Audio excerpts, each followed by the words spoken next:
मैं शशिकांत शर्मा, जिला अध्यक्ष अखिल भारतीय विश्वकर्मा शिल्पकार महासभा। आज लाहौरी काशी पैलेस में गाजीपुर में आज विश्वकर्मा समाज के सैकड़ों लोग आए थे। आज का कार्यक्रम क्या था? आज विश्वकर्मा समाज के साथ अखिल भारतीय विश्वकर्मा शिल्पकार महासभा के सौजन्य से होली मिलन समारोह का आज आयोजन रखा गया था, जिसमें दूर दराज से सभी लोग हमारे स्वजाति बंधु आए और धूमधाम से होली मिलन समारोह मनाया गया। जिस तरह से होलिका दहन में अपने द्वेष को दहन कर देते हैं और समाज के साथ एक भाईचारे के साथ होली मिलन समारोह में सारे लोग एकत्रित होकर और इस संगठन को मजबूत करने के लिए एक संकल्पबद्ध होकर यहाँ से इस लाहौरी काशी मैरिज हॉल से सभी लोग संकल्पित होकर जा रहे हैं और इस संगठन को मजबूत करने के लिए इस होली मिलन समारोह से सभी लोगों को हमारे गार्जियन आशीर्वाद देकर जा रहे हैं और इस संगठन को मजबूत करने की दिशा में प्रयासरत रहेंगे। इस होली मिलन समारोह के अवसर पर आप लोगों ने कुछ राजनीतिक मुद्दों पर भी बात किया है, एकता और राजनीतिक भागीदारी की भी बात आप लोगों ने किया है कि जो पार्टी हमको सम्मान देगी हम उसके साथ समर्थन करेंगे, लेकिन आपके राष्ट्रीय अध्यक्ष तो समाजवादी पार्टी से जुड़े हुए हैं। जी बिल्कुल, आपने जैसा कहा सही कहा। जिस तरह से उत्पीड़न हम लोगों के समाज में वर्तमान में चल रही सरकार जिस तरह से उत्पीड़न कर रही है, पिछले दिनों मोनू शर्मा के साथ जो चाकू लगा था उनकी FIR नहीं की जा रही थी। अखिल भारतीय विश्वकर्मा शिल्पकार महासभा के सभी संगठनों ने मिलकर जिस तरह से उस मोनू विश्वकर्मा के साथ खड़े हुए और उस FIR भी हुआ और उस मुलजिम को गिरफ्तारी भी हुई।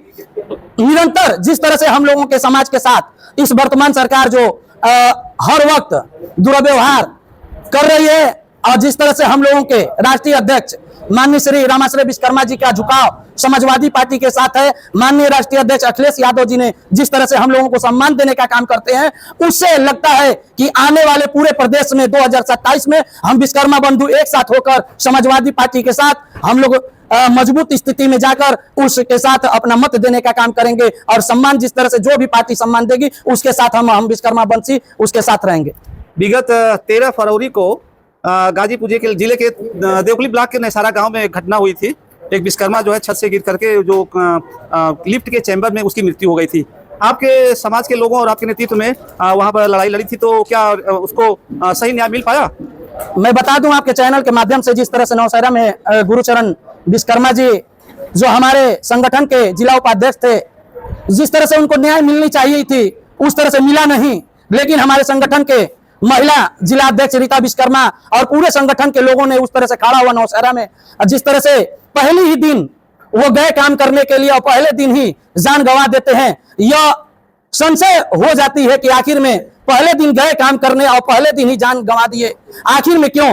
और रविवार के दिन ही उनकी पोस्टमार्टम हो जाती है और 2 और 3 बजे लगभग रात में उनका पार्थिव शरीर उनके घर पहुंचा दिया जाता है और वहां के दबंगों द्वारा उनको सुबह में ले जाकर पार्थिव शरीर को शमशान घाट में जलाने का काम किया जाता है। लेकिन हमारे जिला अध्यक्ष महिला रीता विश्वकर्मा ने जिस तरह से पूरे संगठन ने पहुंचकर उस अस्थि को रोका गया और उसके बाद मांग की गई, तो वो जो शिवशंकर वर्मा जी के घर चेंबर में जो लिफ्ट में गिरे थे उनके द्वारा 50,000 दी जा रही थी, लेकिन संगठन की मजबूती के कारण वो 3.5 लाख रुपए उनकी धर्मपत्नी के खाते में हम लोग UPI से उनके खाते में ट्रांसफर कराया।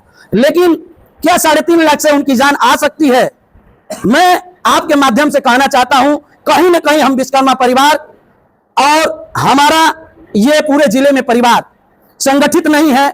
अगर हम संगठित रहते तो गुरुचरण विश्वकर्मा जी को कम से कम 10 लाख की आर्थिक मदद होती और उनकी बच्चियों को पढ़ाई लिखाई की भी मदद होती। लेकिन क्या इस सरकार में विश्वकर्मा उत्पीड़न बढ़ा है क्या? जी बिल्कुल बिल्कुल, पूरी तरह से पूरे प्रदेश में विश्वकर्मा परिवार पर उत्पीड़न बढ़ती जा रही है इस सरकार में। तो क्या आपका संगठन लामबंद होकर के उसका जवाब देने का काम करेगा? ये संगठन लामबंद होकर इस वर्तमान में चल रही सरकार की उत्पीड़न को हम हमेशा खड़ा रहेंगे और उसकी लड़ाई को लड़ेंगे और ये संगठन हमेशा खड़ा रहा है और संगठन हमेशा काम करता रहा है और सहयोग करता रहा है, हमेशा खड़ा रहेगा ये संगठन। ठीक है, धन्यवाद।